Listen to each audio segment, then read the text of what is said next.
Welcome to PK cooking channel. இன்றைக்கி brownie தான் செஞ்சுருக்கேன். ரொம்ப ஸ்பாஞ்சாக ரொம்ப நல்லா வந்திருந்தது. கண்டிப்பாக நீங்களும் உங்கள் வீட்டில் ட்ரை பண்ணுங்கள். நீங்கள் ஃபஸ்ட் டைம் எங்கள் வீடியோ பார்க்குறீங்கன்னா லைக் பண்ணுங்கள், ஷேர் பண்ணுங்கள், சப்ஸ்கிரைப் பண்ணுங்கள்.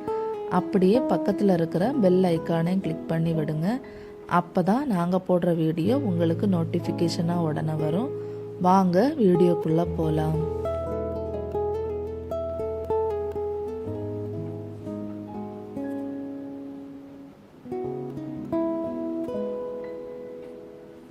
இப்போ 100 கிராம் பட்டர் எடுத்திருக்கேன், 150 கிராம் டார்க் சாக்லேட், 100 கிராம் சாதா சாக்லேட் எடுத்திருக்கேன். இதை டபுள் பாயிலிங் மெத்தடில் கரைச்சி எடுத்துக்கலாம். அதாவது உள்ளாடி பாத்திரத்தில் தண்ணி வச்சுட்டு அது மேலே இந்த பட்டர் சாக்லேட் எல்லாம் சேர்த்து கரைச்சி எடுத்துக்குங்க.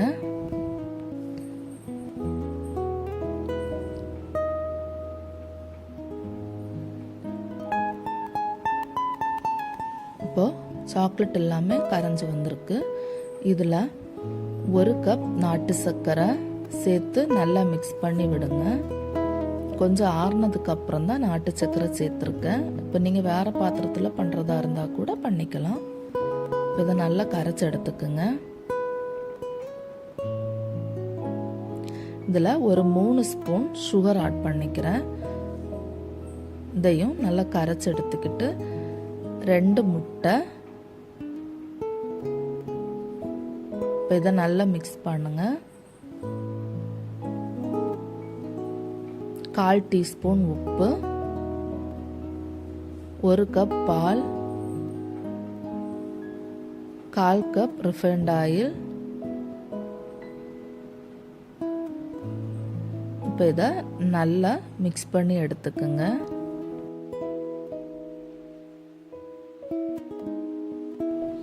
ஒரு ஸ்பூன் வெண்ணிலா எசன்ஸும் சேர்த்து நல்லா மிக்ஸ் பண்ணி விடுங்க.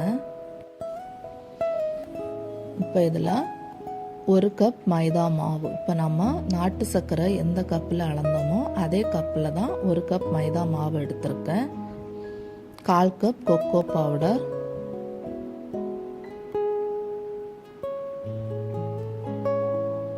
1/4 டீஸ்பூன் ஆப்ப சோடாவும் 1/4 டீஸ்பூன் பேக்கிங் பவுடரும் சேர்த்து இதில் ஆட் பண்ணியிருக்கேன். நல்லா இதை ஃபில்டர் பண்ணி எடுத்துக்கோங்க.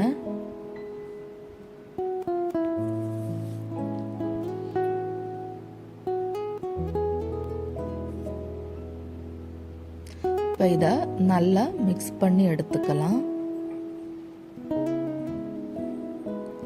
இப்போ ப்ரௌனி செய்கிறதுக்கு பீட்டர் எதுவுமே தேவை கிடையாது. ஏன்னா இதுவே சூப்பராக வரும். கண்டிப்பாக உங்கள் வீட்டில் ட்ரை பண்ணி பாருங்கள். இப்போ நம்ம எல்லாமே மிக்ஸ் பண்ணியாச்சு. கேக்கு பண்ணுற ட்ரேயில் பட்டர் ஷீட் போட்டு நெய் தடவி வச்சுருக்கேன். அதில் ஏற்கனவே மிக்ஸ் பண்ணி வச்சுருக்கிறத ஆட் பண்ணி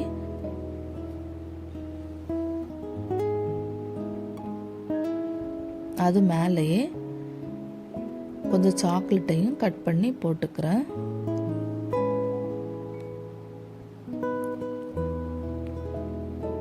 இப்போ கேரட் சீவுறதுல நீங்கள் துருவி போடுறதா இருந்தால் கூட அப்படியும் போட்டுக்குங்க. இதை கொஞ்சம் குலுக்கிட்டு குக்கரை நல்லா சூடு பண்ணி ஒரு ஸ்டாண்ட் உள்ளாடி வச்சுருக்கேன். அது மேலே இந்த ட்ரேயை வச்சுட்டு குக்கரை மூடிடலாம். விசில் போட வேண்டாம்.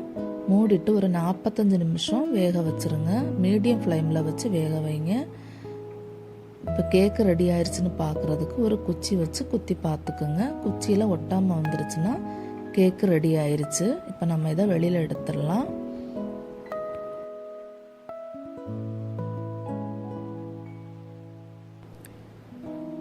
ரொம்ப சூப்பராக ப்ரௌனி ரெடியாகி வந்திருக்கு.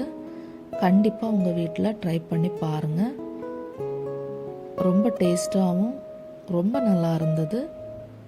மறக்காமல் ட்ரை பண்ணுங்கள். வீடியோ பிடிச்சிருந்ததுன்னா லைக் பண்ணுங்கள், சப்ஸ்கிரைப் பண்ணுங்கள்.